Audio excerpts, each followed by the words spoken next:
Welcome agents. With no state of the game and the last part of Kenley College now being available, I thought it'd be a good idea to grab the new Diamondback from completing Kenley College and give this weapon a go.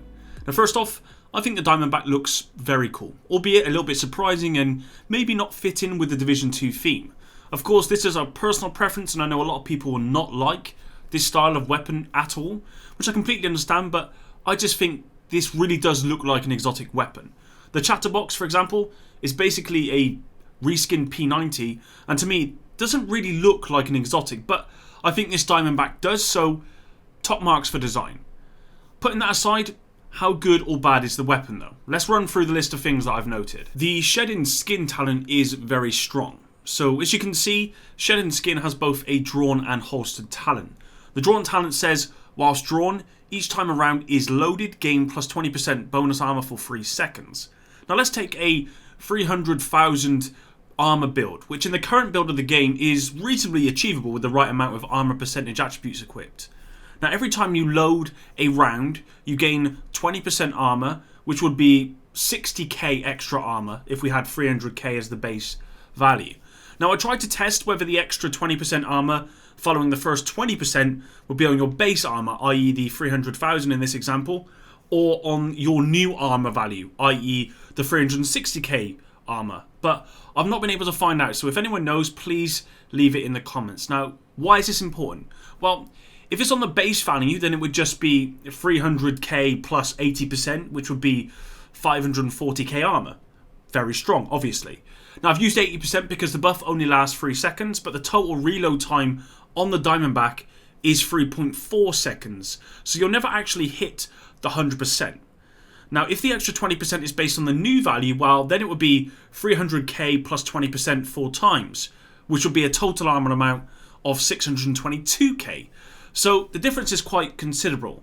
Either way, this drawn talent alone is very, very strong, potentially doubling your armor for 3 seconds. The holster talent, on the other hand, is a bit, well, meh. It says each time you reload or feed your current weapon, gain plus 8% bonus armor for 2 seconds. Now, when you compare this holster talent with some of the other exotic holster talents in the game, like Blabbermouth on the chat box, which gives you that 20% rate of fire for 10 seconds, well, it's just not that good. With that said, because this holster talent is part of the Shedding Skin talent, and it's not on its own, it doesn't really matter all that much. When you consider that both these talents can be stacked with protected reload, which gives you that extra 10% armor value whilst reloading, you will often find that you can stand in the open reloading, even in some of the most difficult content, and be able to survive.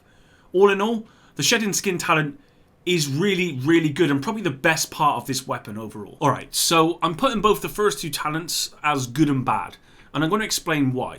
So, Agonizing Bite, Diamondback randomly marks an enemy. Hitting that enemy consumes the mark, guaranteeing a critical hit with plus 20% total damage. A new enemy is marked afterwards and whenever you reload.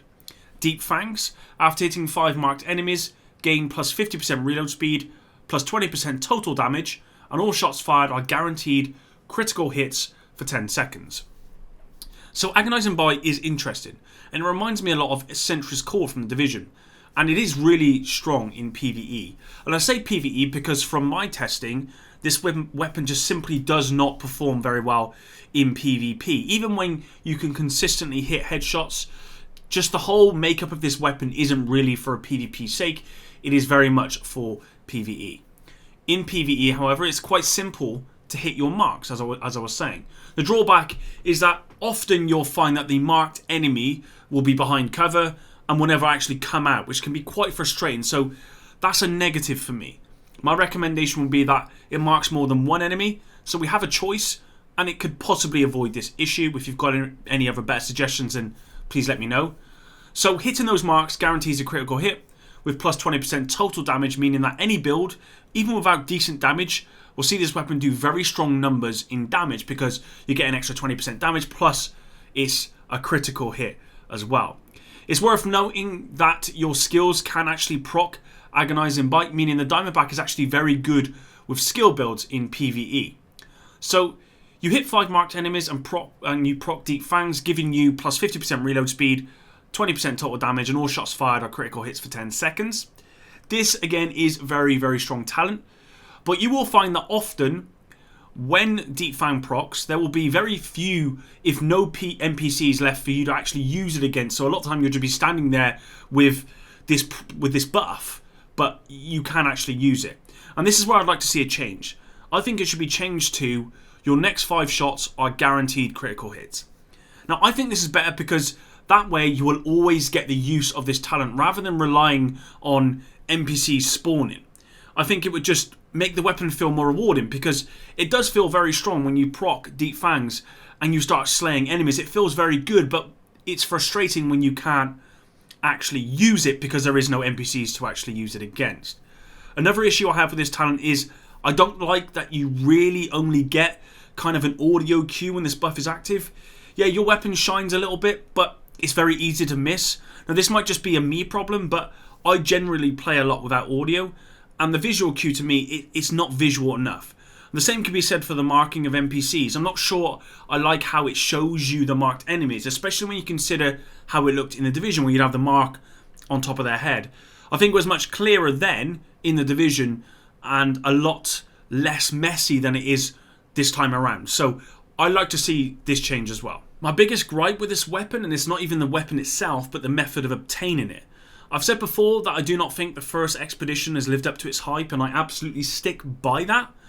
It was said to be a new PvE experience, but to me, it's actually quite the opposite.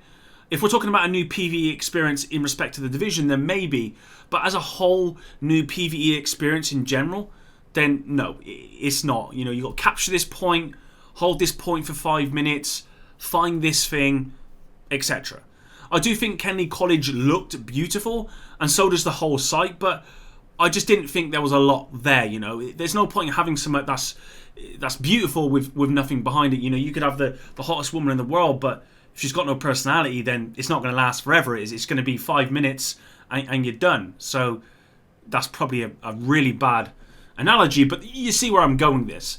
Now, I've also said before that I personally do not think that RNG should be the way to get an exotic gear, and of course this is not that, but I also think that these expeditions were far too easy, even for the most casual player.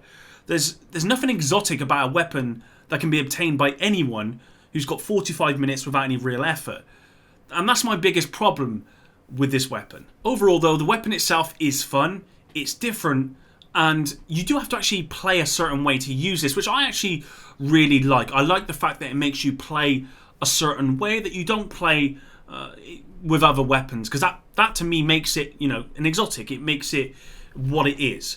And obviously it's really strong in PvE if you make sure that you use the weapon it's intended. If you're just going to go out and shoot everyone without actually following the marked targets, then you're not going to be getting the rewards from this weapon.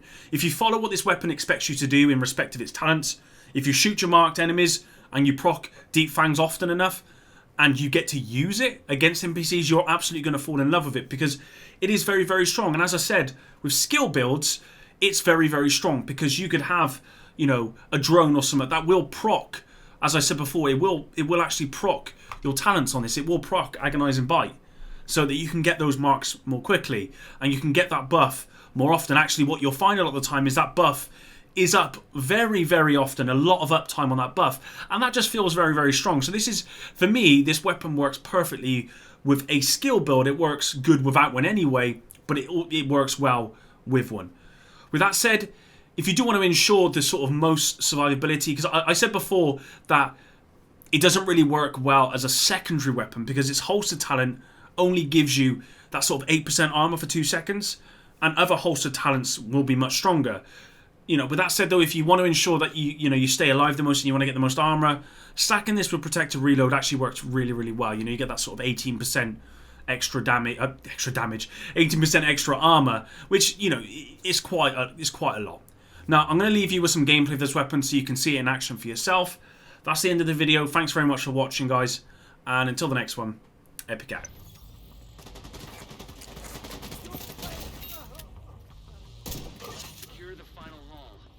Find a terminal there.